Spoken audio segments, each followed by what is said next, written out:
All right, welcome to the quarantine check-in, where I check in on comedians to see how they're doing during the quarantine. Tonight's guest is from New York, the very funny Carmen Lagala. Carmen, welcome. Hey, thank you so much for having me. Um, how are you Call- doing during this time of quarantine? Oh my God. What a complex question. I can't say good because that's got to be the wrong answer, right? It can't be like great, thriving.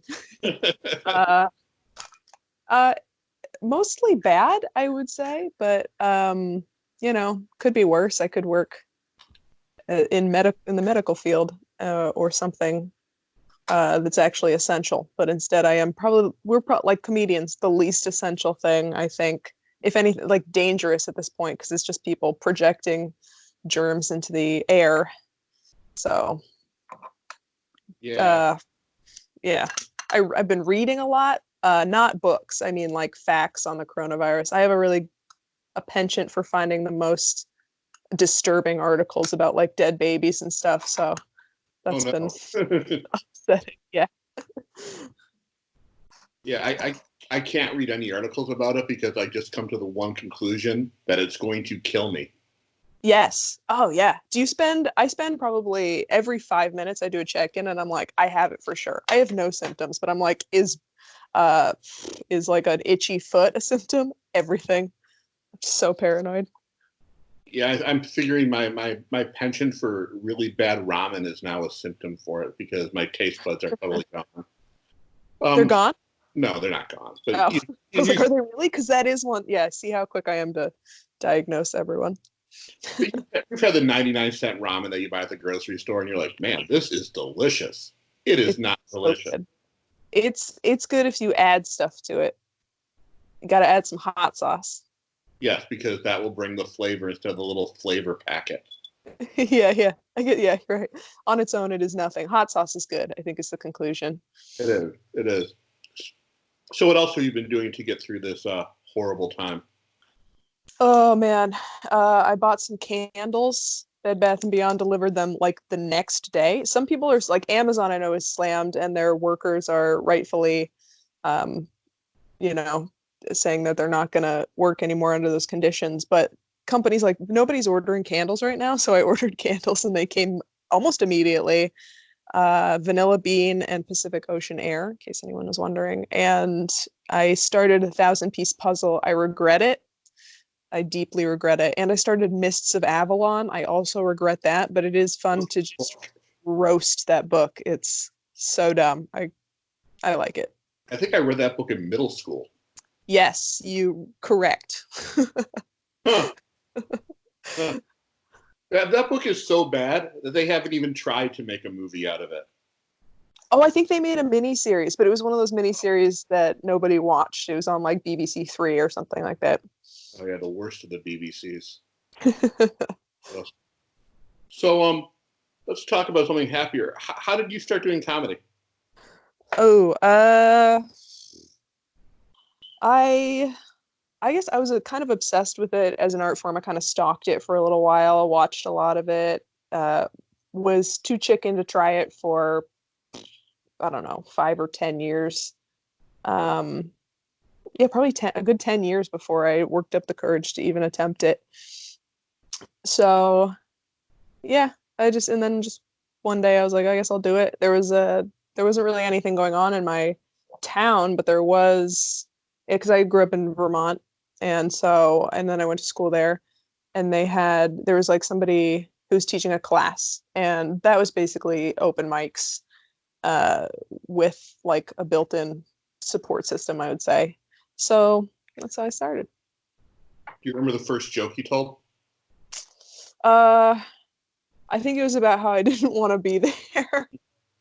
Because she made us the first day of class. A teacher was like, "And start writing, and in 5 minutes you're gonna perform." And we were just like, "What?" Okay, let's. Uh, but I had kind of figured that was coming, so I just like wrote a bit about how I couldn't escape the room in time to not do it.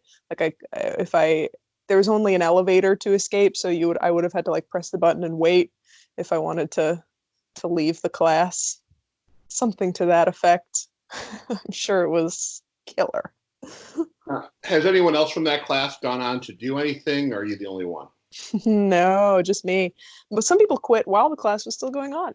Really? The teacher still does it. She's a good friend of mine. So we got me and her. That's cool. That's cool. Mhm. Um, how often do you go back home to do shows? I've been going home every maybe 3 or 4 times a year. Uh, it's fun to go back. I've been doing less shows when I go there though. I used to like really load up and just not even see my family, and now I'm like, I should probably see my family. They probably would like that. So I kind of tapered off a bit. When I go home, I'll just do 1 or 2 shows instead of like 7. Yeah, seven's a lot for back home. Mm-hmm. I Yeah, feel gonna run out of stuff. now. I finally went to your website today. How come you never told me you did a show with puppets? Oh yeah. I mean, I don't know how to work that into a conversation. It's just simple. I do a show with puppets. Actually, quarantine is the reason my website is back up. It's been down for almost a year because I couldn't figure out why it was down. So I actually like spent the time being online with a tech support person for like 3 hours so that they could figure out how to get my website back. That's the only reason it's outdated, but it's actually it's pretty up to date. I went through it. I was like, this is almost exactly the same everything. Uh, yeah, I don't do that puppet show anymore. I don't think we've done that in a year and a half. But I still have the puppet. I could show you her, but I don't think this is people probably can't see it. She's a bit haggard. Here she is. Here we go. I just hold her by her hair. There she is. Oh, it's kind of a goth puppet. Yeah, well, her hair's falling off. She's in shambles, but I don't have the heart to throw it away because it took like 12 hours to make.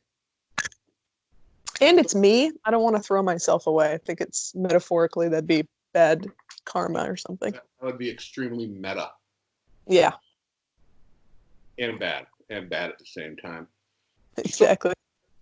before all this started going down, what kind of stuff were you doing? What kind of shows were you doing? Where were you doing them at? Ooh, it's on the road. Sometimes I traveled with Hari Kondabolu a lot, and a lot of at-home bar shows, and some um, small room headlining in mostly in the New England area, Massachusetts, Connecticut. How do you think comedy is going to rebound when all this is over? Man, I don't know. I don't know how people are going to make regular. I don't know how you just jump back in and you're like, isn't the fucking washing machine dumb? Or I don't know what people joke about, but I don't know. My stuff is dark and I'm not sure that's going to play very well. It hasn't been playing very well on Zoom. Everybody's doing these shows that are face to face, and I think people feel very weird about laughing about death when everyone can see their reactions. It's, at a regular show, you're in the dark, you're facing just the comedian, but on Zoom, everybody's there. You can kind of swipe through and see if people are laughing or not. Feel very exposed. So just kind of the goofy stuff is going well. Yeah, But my stuff is dark too, and I'm yeah, kind of worried about that. yeah. But So we'll get. I don't know. I think it's gonna have to be sillier for a while, maybe. I don't know. The coronavirus jokes are working. People are making them. They're Do you very fun to joke about the circumstances. do you think people are going to want to hear about it once this is all over? Uh, I don't know how they wouldn't. It would almost seem disingenuous to not talk about it because then it's just sort of this elephant in the room. Again, I don't know how you just go back to being like, bobby pins don't hold, I don't know, puzzles are stupid, whatever it is, instead, because everybody in the room has probably at that point in a month will have lost at least one person close to them, if not more. Yikes. Have any of the comedians in the New York scene that you know of come down with it yet, or have they been diagnosed? Yes. I'm not sure how many, but yeah, a couple people have talked about it and then have fully recovered. Um, yeah, I don't think anyone's had. I have a good friend of mine down the street who produces a show of mine. His whole house has viral pneumonia, which I think they have to get retested because they're like, well, I don't think the test could possibly be correct. Like, how could it possibly be just viral? How do you get viral pneumonia and not COVID-19? Like, who, what? I don't know. Yeah, one of the comedians and showrunners in our scene, he went in the hospital thinking he had pneumonia, and now he's in there for COVID-19. Yeah. And 2 more have been diagnosed as well. Yeah. In Michigan or in Detroit comedy scene. I mean, our numbers are almost up there with your guys's. Yeah. Like, it's wild. I'm afraid to go outside because I don't even have a mask. Oh, me neither. I don't know how people got them. People have them on, and I'm like, where the fuck did you get a mask? I guess they ordered them online a long time. I don't know. Yeah, I don't have the foresight. Oh, there's a disease coming.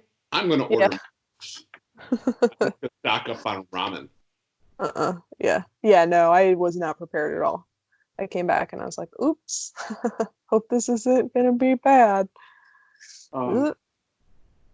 Your boyfriend's also a comedian. How is he handling all this right now? About the same. We sort of take turns melting. Well, no, I think now we used to take turns melting down. Now we're sort of on the same meltdown schedule, which is nice. It's good bonding. But our meltdowns aren't about comedy as much anymore as they are about just the suffering of society. But I don't know. He's been cooking. He's been cooking all the meals, which is like amazing, and he cooks really well. I mean, wow, very grateful. I don't know how to cook. I'm very bad at it, and he loves cooking. I don't know either. That's why I had ramen for 99 cents for dinner tonight. Oh man! Yesterday I had to make one meal by myself, and I just put tuna fish on crackers, which I think is probably really good. I feel like a chef. Yeah. Was the tuna out of a can, or did you have to? I mixed it. I mixed it with expired mayonnaise. that's where I'm at. It was. I did the Google. Google said it's probably fine, and I feel fine. So. Wish I had wood to knock on for that. Yeah. So, what's the first thing you're going to do when all this is over? I don't know. I'll probably stay in longer than everybody. I guess go to a comedy show. That'd be the first thing. The next first thing I do when I'm not going to go to a bar or a party. It's probably just going to be a comedy show. Hopefully one. Hopefully it's one that you're going to be on. Yeah. I mean, I'm like everything's slowly being canceled. I've had to cancel everything. I'm hoping I have something scheduled in mid-May that I'm hoping will still be on, but I doubt it. I have nothing until the end of May and one more in November. All right. Yeah. I mean, oh, go on. Oh, sorry. I was saying maybe it depends on the state. Like New York will be and Michigan will probably be back faster because they're gonna hit the peak and then come back down, and then other places will hit their peaks probably in like May. So it kind of depends where it is. Do you think you and your boyfriend are going to go on tour at all, or just go to other states, or just going to hunker down in New York and the East Coast for a while? Depends what we're offered. I think I'll have to just reschedule everything that I had on my schedule for fall, and hope this thing doesn't mutate that fast. Yeah, me too. Yeah. My Jewish neuroses knows I'm going to get it, and it's freaking me out. Yeah, I mean, they're like, everyone's going to get it. We're just trying to make sure that you get it, not right now. And it's like, oh, cool. Oh, no. Let me get it the day after the vaccine is released. Yeah, right. I will finally be lucky. Well, if you guys are ever in Michigan, I'd love to have you on one of my shows. So thank you. Would love to. So I normally end this with by reading a misconnection ad that I have found on Craigslist and have you riff a joke off of it. I have Pitch a joke? what? Pitch a joke? Riff a joke off of this. Rip a joke. Okay. Okay. Just be funny. Oh, uh-oh. All right. I have been scouring the country looking for the best ones. Some are better than others, and this one is from. Okay, this one is from. I don't remember where it's from. Metro West. Oh, it's from Texas. So I miss you, JJ. I miss our chats. I miss our witty banter. I'm sorry for the last time we chatted. It didn't go well. Tough circumstances for both of us, but I truly feel an underlying connection. I honestly hope the best for you and your family. This pandemic has me thinking of the fragility of life and relationships, and I didn't want this to go forward without a chance to let you know that I am thinking of you, care about you, and hope you are well. Stay safe, my friend. Double H. It's a missed connection. Yeah.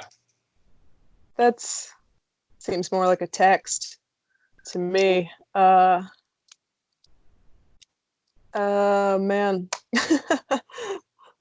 I've been getting people keep saying that like exes are texting them. I haven't been getting that, but my family texts me less than this guy I dated for 4 days in high school. He's married. He has like a kid, and he just keeps drunk texting me. Not like salacious stuff. He's just like worried and wants to bounce his ideas off of someone. So I feel like this is just that person. Same kind of. They're just like panicking, and they're like, "Where can I put my thoughts?" And I don't know how you haven't heard of Twitter, or I don't know why Misconnections is the place for that. But I don't know. It seems more like a Facebook unraveling or something. That one wasn't funny, so let me find one more that's funny.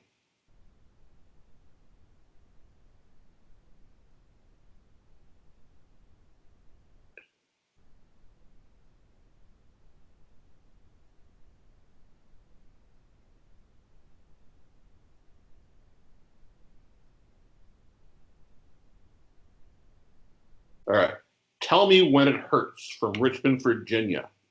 I am a great person if you take the time to get to know me.